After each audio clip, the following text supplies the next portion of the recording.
Não é novidade para ninguém que na mentalidade do brasileiro médio impera a visão marxista de que trabalhadores assalariados, como esse gerente de uma multinacional, são explorados pelos seus patrões, donos dos meios de produção, como esse pipoqueiro aqui. Por esse motivo, faz-se necessário que o Estado, através de leis bem intencionadas, protejam os empregados do instinto exploratório selvagem de seus empregadores. Afinal, quem seria contra a aprovação de uma lei que garanta uma renda minimamente digna a um trabalhador que sustenta a sua família? Ou uma lei que proteja uma mãe solteira grávida de ser demitida? Ou que ampare pessoas idosas que já não tenham mais condições de trabalhar para garantir o seu sustento? Somente uma pessoa desalmada e sem coração seria capaz de tal atrocidade. Nesse sentido, o então presidente Getúlio Vargas criou a Consolidação das Leis do Trabalho, a famosa CLT, que nada mais é do que uma lei sancionada em 1943 que ampara toda a legislação trabalhista do Brasil. Simpatizante do fascismo italiano, Getúlio Vargas criou a CLT baseando-se na Carta del Lavoro, documento criado por Mussolini e que regulamentava as relações de trabalho da Itália fascista. Dentre os encargos e privilégios estipulados aos trabalhadores pela CLT em seus 922 artigos estão jornada máxima de trabalho, salário mínimo, férias anuais remuneradas, auxílio transporte, 13º salário, fundo de garantia, vale-refeição, previdência social, entre outros. Entretanto, a questão é que, como bem explicado pelo jornalista e autor americano Henry Hazlitt em seu excelente livro Economia numa Única Lição, cuja resenha você encontra aqui no canal, a arte da economia consiste em olhar não apenas para o imediato, mas para os efeitos mais longínquos de qualquer ato ou política. Consiste em traçar as consequências dessa política não para um grupo, mas para todos os grupos. Portanto, ao avaliar se uma medida é positiva ou negativa, não adianta olhar apenas para o grupo em específico que será beneficiado no curto prazo pela medida em questão. Você deve avaliar os efeitos dessa medida para toda a sociedade no decorrer do tempo, até que se atinja o longo prazo. Por exemplo, ao se estabelecer um salário mínimo, você consegue enxergar de cara o efeito imediato que é o aumento salarial de alguns trabalhadores e a garantia de que eles não receberão menos do que isso. O que você não consegue ver é que ao determinar um salário mínimo, você está gerando desemprego ao aumentar os custos do pequeno empresário e impedindo que pessoas de baixa renda e baixo grau de escolaridade, que geralmente possuem um nível de produtividade mais baixo que a média da sociedade, consigam um emprego, porque o retorno que eles poderão gerar ao seu empregador muitas vezes é menor do que o salário mínimo estabelecido pelo governo. Da mesma forma, criar uma lei para impedir que mulheres grávidas sejam demitidas e que elas continuem recebendo um salário enquanto estiverem de licença maternidade faz com que empregadores evitem contratar mulheres em idade fértil e os incentiva a pagarem a elas salários mais baixos. Mas nenhum exemplo reflete melhor o prejuízo que as leis trabalhistas causam a um trabalhador do que os encargos da folha salarial. Os encargos sociais e trabalhistas estabelecidos pela CLT, se somados, chegam a representar até mais do que 100% do valor do salário pago ao funcionário pelo seu empregador. Ou seja, ao contratar um funcionário, o empregador paga por mês 2 salários referentes a esse funcionário contratado.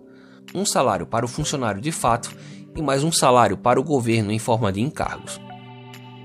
Isso, somado aos inúmeros privilégios estabelecidos pela CLT, contribui consideravelmente para o nosso constante baixo crescimento econômico, além de serem um dos principais fatores que engessam e diminuem a competitividade da nossa economia. Nesse contexto, destaca-se o nosso sistema de previdência social. A previdência social aqui no Brasil é financiada através da cobrança de pesadas taxas tanto de empregados como de empregadores, e é através dessas taxas que o governo paga a aposentadoria de milhões de brasileiros. Por exemplo, vamos supor que alguém que tenha ingressado no mercado de trabalho em 1980 aos 25 anos tenha decidido se aposentar nesse ano de 2020 ao chegar aos 65 anos.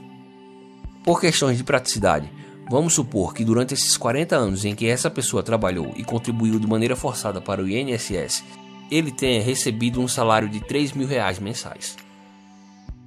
Durante esse período, esse trabalhador pagou todo mês para o INSS o equivalente a 11% do seu salário bruto, como determinado pela lei. Da mesma forma, o seu empregador teve que pagar o equivalente a 20% do salário do funcionário. Dessa maneira, o total pago ao INSS mensalmente referente a esse trabalhador corresponde a um valor de até 31% de seu salário bruto.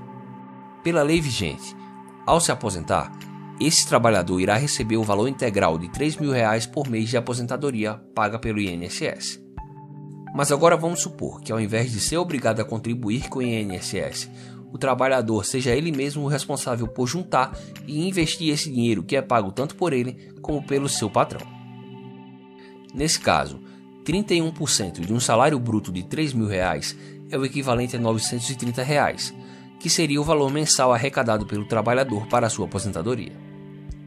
Desconsiderando o 13º salário e supondo também que esse trabalhador, por não saber investir, decidiu guardar esse dinheiro debaixo do colchão mês a mês até a sua aposentadoria, então ao final desses 40 anos, esse trabalhador teria R$ 446.400 nas mãos. Esse valor, se investido, por exemplo, em um fundo de investimento com um rendimento médio de 10% ao ano, o que não é nem de longe uma taxa de rendimento incomum, muito pelo contrário, essa quantia forneceria a esse trabalhador uma renda média mensal de R$ 3.705,12 todo mês, mais de R$ 700 a mais por mês do que a aposentadoria que ele receberia do INSS. Agora vamos supor que, ao invés de guardar esse dinheiro debaixo do colchão, o nosso trabalhador decidiu colocá-lo mensalmente no mais conservador de todos os investimentos, a caderneta de poupança. Por questões práticas, vamos assumir que durante esses 40 anos a poupança rendeu a uma taxa fixa de 4,34% ao ano, que foi a rentabilidade da poupança em 2019, que foi também o menor rendimento da história da poupança. Dessa forma, ao final dos mesmos 40 anos, esse trabalhador teria acumulado um montante de R$ 1.172.260,98. Esse valor, se investido no mesmo fundo de investimento do exemplo anterior, com um rendimento anual de 10%, renderia ao trabalhador uma aposentadoria mensal de R$ 9.729,76. Agora vamos supor que o nosso trabalhador, ao invés de ter colocado o dinheiro referente à sua aposentadoria mês a mês na poupança, tenha colocado mensalmente esse dinheiro em um fundo de investimento, que tem um rendimento médio anual de 10% durante esse período. O montante acumulado durante os 40 anos será de incríveis R$ 5.810.246,41. Se investido nesse mesmo fundo de investimento, essa quantia renderia uma gorda aposentadoria de R$ 48.225,04 ao mês. Nesse momento, é válido ressaltar que o teto da aposentadoria paga pelo INSS é de R$ 6.101,06 por mês. Acho que isso é o suficiente para entender como o nosso sistema previdenciário é uma verdadeira piada de mau gosto. Por tudo isso e muito mais, é que defender o liberalismo é difícil, porque é necessário usar a racionalidade contra emoções e boas intenções. Falar do custo para o pequeno empreendedor e da burocracia proveniente das regulamentações estatais nunca vai ser tão impactante quanto acusar o seu adversário de que ele age com o intuito de prejudicar os mais pobres. E é por esse motivo que a educação financeira nunca foi tão necessária.